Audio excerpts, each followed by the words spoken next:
Je vous remercie d'abord de l'opportunité que vous m'offrez à débattre d'un sujet, comme vous le dites, un sujet qui concerne la santé publique, donc la santé publique vétérinaire et d'une manière générale la santé publique. Au moment où toutes les notions de médecine, donc les prises en charge, parlent de la notion de One Health, c'est-à-dire une santé commune. C'est vraiment une belle opportunité que de saisir une maladie qui est connue depuis l'Antiquité, qui permet à la médecine vétérinaire et à la médecine humaine, à travers tous les démembrements, aussi bien techniques qu'administratifs, de prendre en charge une seule santé. C'est la notion de One Health. Parce que la rage, c'est une maladie qui est commune à l'homme et à l'animal, donc on appelle une anthropozoonose, et qui peut être très néfaste à l'homme à travers l'animal, donc par travers les morsures, les griffures, et donc qui, une fois déclarée, a une issue qui est irréversible, c'est-à-dire elle évolue de manière inexorable vers la mort du sujet atteint. C'est vraiment une initiative salutaire de pouvoir parler de cette maladie qui constitue un enjeu majeur dans les problèmes de santé publique. Tout d'abord, je me permets d'adresser mes vives félicitations au ministre parce que sous son magistère, en tout cas, beaucoup d'efforts sont déployés et des efforts qui sont dans le sens de faire coïncider toutes les actions qui sont menées aussi bien sur le sens vertical que sur le sens horizontal. Donc le gouvernement, à travers sa politique de santé, surtout de santé en matière d'élevage, le gouvernement appuie les initiatives des vétérinaires parce que la profession vétérinaire, c'est une profession libérale au Sénégal, donc qui a été privatisée. Normalement, la santé vétérinaire, donc la santé animale, elle est dévolue aux vétérinaires privés. Mais le nombre de vétérinaires privés et les moyens humains, aussi bien techniques, ne permettent pas de prendre en charge tous les problèmes et les défis qui se posent à cette corporation. De ce fait, l'État sénégalais, à travers les initiatives gouvernementales, donc sous l'initiative du ministre, l'État sénégalais aide beaucoup les vétérinaires privés en matière de politique de santé et en matière d'appui. Le nombre de cas dont on a parlé est quand même reflète déjà, même si c'était un seul cas, c'est un cas de mortalité. Donc, ce nombre de cas recensés est largement en dessous du nombre de cas réels parce que souvent les cas ne sont pas remontés vers les autorités administratives.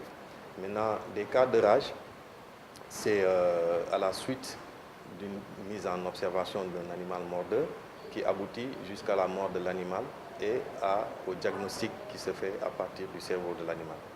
Maintenant, la population canine au Sénégal, donc les nombres de chiens errants, n'oublions pas que ça ne concerne pas uniquement les chiens, mais tous les chiens, les chats et parfois aussi les coléoptères, comment on appelle ça, les chiroptères comme les chauves-souris et même d'autres animaux domestiques peuvent, à part les chiroptères, il y a des animaux qui sont domestiques, comme le cheval, l'âne, le mouton. Tous ces animaux peuvent transmettre la rage. Mais par contre, l'animal le plus ciblé du moins, c'est le chien. Maintenant, comme les vétérinaires n'ont pas tous les moyens pour pouvoir vacciner les populations dans les quartiers ou bien dans les zones rurales, notamment des zones reculées comme Fatick, qui est une zone beaucoup plus endémique, comme Ziguinchor, Kolda, la Casamance, la basse Casamance. Ces zones-là, les actions vétérinaires privées ne suffisent pas. Donc l'État, en mettant en appui et puis surtout en mettant à la disposition des autorités publiques et privées, en mettant en appui tout cela, l'État sénégalais vient renforcer les mesures qui sont déjà accomplies par les vétérinaires sur place. Donc nous ne pouvons que saluer cette initiative. Nous ne pouvons que saluer cette initiative qui vient renforcer les actions qui sont déjà menées sur le terrain. Quand une personne décide d'adopter un animal de compagnie, donc que ça soit un chien, qui est l'animal de compagnie le plus connu, ou bien un autre animal de compagnie parmi lesquels j'ai tantôt évoqué les différentes espèces. Donc l'initiative, la première initiative que cette personne se doit d'adopter, c'est d'abord de faire vacciner cet animal de compagnie. Si cet animal vit dans sa maison, c'est de le faire vacciner, donc de l'amener chez un vétérinaire, qui peut être privé, ou bien dans les démembrements des services de l'élevage et d'avoir un carnet de vaccination. Le vaccin rage fait partie des vaccins les plus immunogènes, c'est-à-dire qui ont un pouvoir de protection très élevé. Et c'est un vaccin qui est annuel. Maintenant, avec l'initiative de l'État, il y a une prise en charge d'une partie ou bien de la totalité des frais qui sont inhérents à cette vaccination. Si une personne est mordue par un animal errant, donc même si l'animal n'est pas errant, mais dès qu'une personne est mordue, la première mesure à prendre, oui, c'est d'abord au niveau de la plaie de morsure, c'est d'abord de laver avec de l'eau savonneuse, donc du savon de Marseille. C'est un principe actif qui est assez suffisant pour éliminer une grande partie des particules virales qui sont sur le lieu de morsure. Et après maintenant, de se diriger vers une structure de santé. Donc la personne se dirige vers une structure de santé, donc chez le médecin, et plus particulièrement vers l'Institut Pasteur, qui est l'organe habilité à prendre en charge les mesures de traitement. Donc c'est un traitement préventif et curatif en même temps. Et c'est la seule mesure qui garantit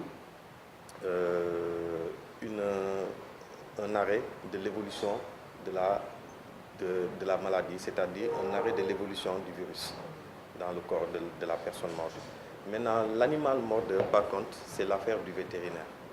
Et de l'observation que le vétérinaire va pratiquer, donc c'est une observation qui est standard et internationale. Donc c'est une observation qui dure 15 jours. On appelle ça une procédure de mise en observation d'un animal mordeur. Mais le terme mordeur ne signifie pas uniquement qu'il y a une morsure. Si une personne est exposée à une griffure ou bien à un léchage d'une plaie qui est contaminée ou contaminante, tout ça c'est classé dans la procédure de mise en observation. Et l'animal mordeur doit être mis en observation par un vétérinaire qui va effectuer des visites. Au cours de ces visites, le vétérinaire doit déterminer est-ce que l'animal présente des signes ou des symptômes qui se rapprochent de la rage. Donc c'est souvent des signes nerveux, donc des changements de comportement, un refus d'abreuvement et un refus de l'alimentation qui est consécutif à une paralysie du larynx, donc qui est elle aussi consécutive à la présence du virus.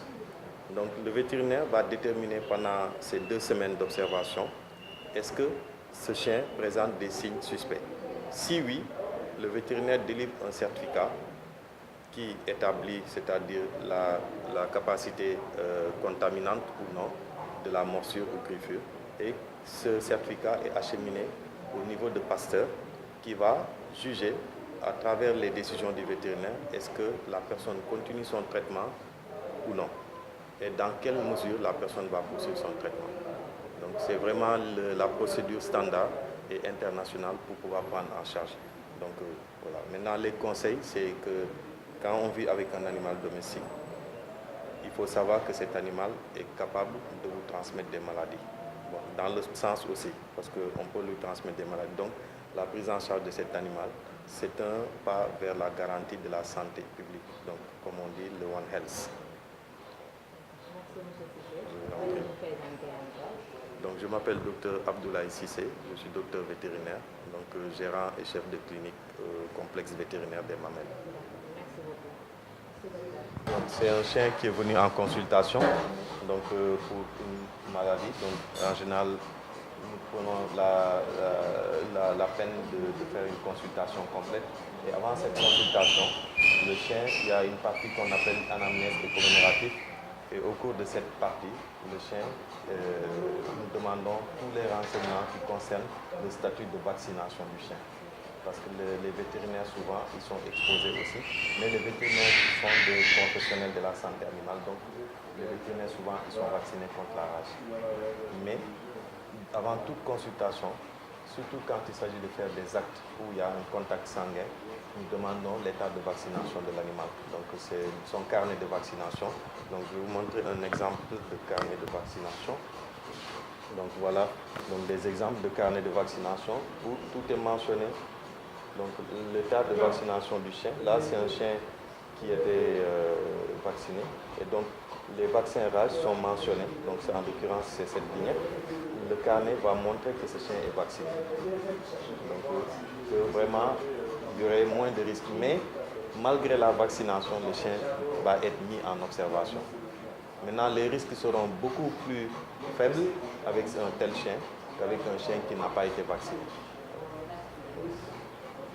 Donc nous demandons toujours, quel que soit le statut du chien, c'est une fiche de consultation dans laquelle nous demandons les antécédents médicaux. Est-ce qu'il est vacciné? Vous voyez, il y a une rubrique vaccination. Par exemple, cet animal-là, si sa vaccination est douteuse, nous mettons un point d'interrogation. Nous mettons un point d'interrogation que c'est un statut douteux. Soit il n'a pas été vacciné, ou bien les vaccins n'ont pas été mentionnés, ou bien, dans le dernier cas, il y a un doute, il a perdu son carnet. Mais dans les trois cas, nous considérons que l'animal n'est pas vacciné. Donc, comme on dit, dans le doute, on s'abstient. Donc, voilà. Donc, nous recevons des étudiants de l'école vétérinaire de Dakar. Donc, c'est une école qui est inter-État, qui regroupe 15 pays africains. Et parmi les missions qui sont dévolues aux vétérinaires privés, il y a l'accueil et la formation des étudiants, donc pour le perfectionnement en sciences cliniques. Donc, et à cette occasion, nous les recevons tous les mardis et tous les jeudis, donc, pour qu'ils puissent parfaire leur formation.